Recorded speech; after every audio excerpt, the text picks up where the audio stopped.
Welcome to the Ventnor blog interviews for the 2007 Ventnor West Parish Elections.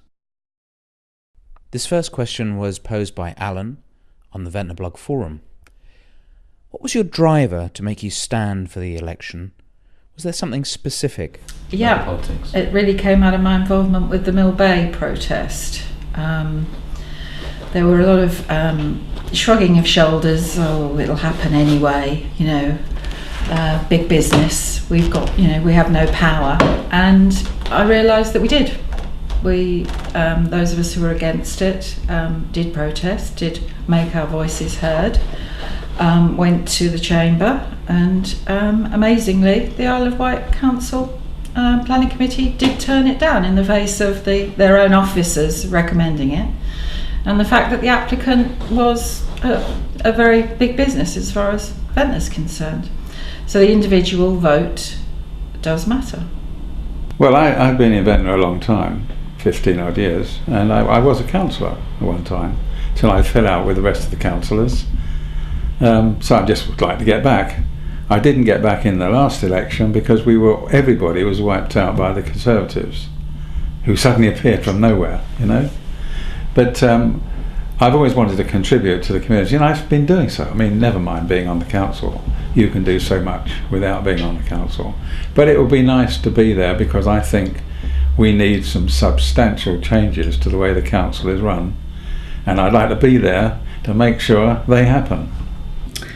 The main motivator was neighbours in Gillscliff Road knew a little bit about my background. I've never hid the fact that I'm quite an active trade unionist, and they felt that my experience would bring something to the vacant seat.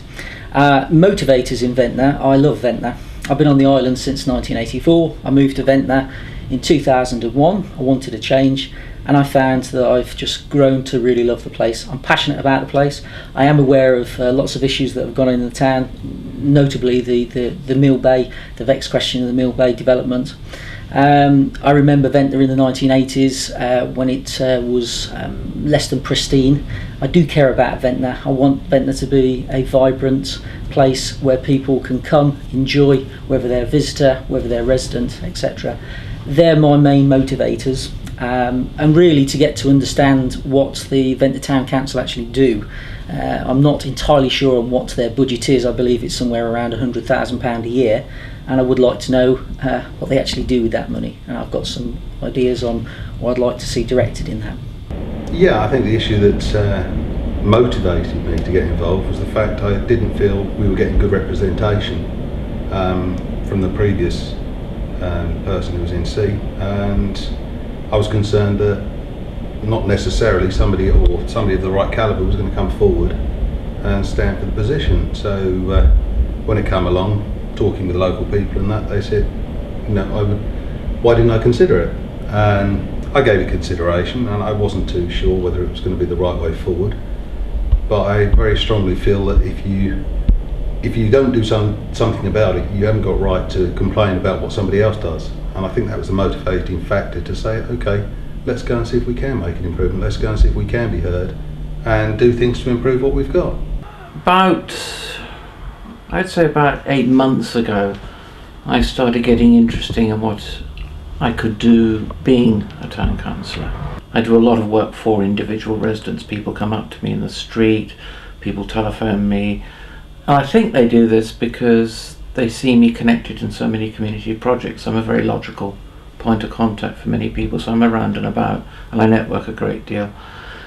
I started attending town council meetings about 2 years ago out of interest, and I've never not attended one except for 3 this January, and that was when I was a bit ill.